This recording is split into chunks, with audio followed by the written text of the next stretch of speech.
we'll just dip into this SCO summit and give our viewers what happened there. Now, on the sidelines of the SCO summit in Tianjin, Prime Minister Narendra Modi met Chinese President Xi Jinping for a key bilateral meeting. Prime Minister Modi stressed that trust and mutual respect are essential to advancing India-China ties. He welcomed positive steps like the resumption of direct flights and the Kailash Mansarovar Yatra, seen as signs of growing normalcy and cooperation. As per sources, Prime Minister Modi called terrorism a global menace and urged China to join forces in a strong joint fight against it.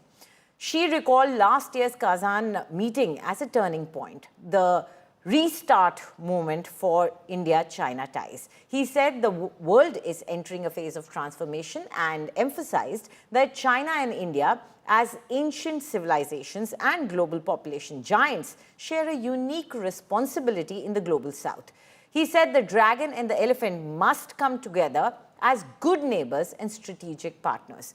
He delivered a clear message to Prime Minister Modi, stressing that China and India must focus on development over threats and act as partners and not rivals.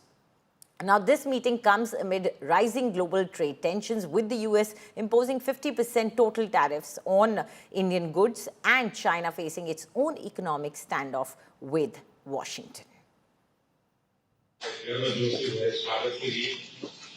मैं आपका हृदय से आभार व्यक्त करता हूं। पिछले वर्ष कजान में हमारी बहुत ही सार्थक चर्चा हुई। हमारे संबंधों को एक सकारात्मक दिशा मिली। सीमा पर डिसएंगेजमेंट के बाद शांति और स्थिरता का माहौल बना हुआ। हमारे स्पेशल रिप्रेजेंटेटिव्स के बीच बॉर्डर मैनेजमेंट के संबंध में सहमति बनी। कैलाश मानसरोवर यात्रा फिर से शुरू की। दोनों देशों के बीच डायरेक्ट फ्लाइट भी फिर से शुरू की जा रही है। हमारे सहयोग से दोनों देशों के 2.8 बिलियन लोगों के हित जुड़े हुए हैं। इससे पूरी मानवता के कल्याण का मार्ग भी प्रशस्त होगा।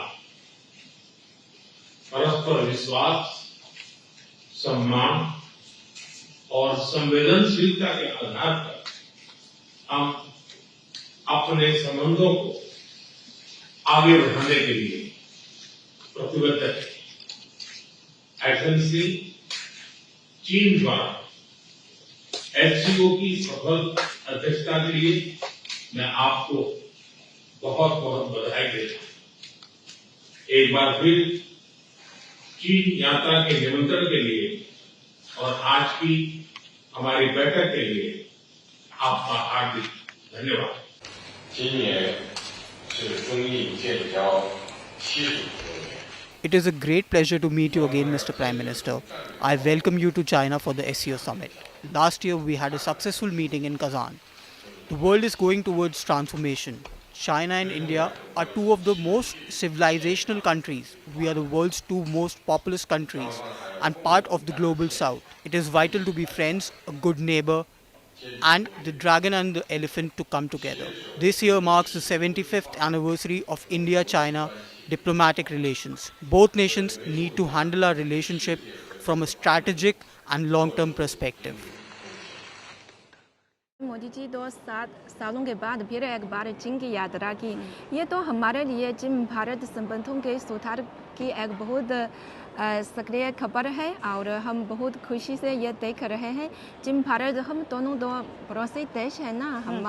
हम तो इस दुनिया के सबसे बड़े विकासशील देश भी है और इस दुनिया के तो उभरती अर्थव्यवस्थाएं भी है। तो अगर हम दोनों एक साथ हाथ मिलकर काम करते हैं तो ज़रूर बहुत सबसे मजबूती शक्ति होगी।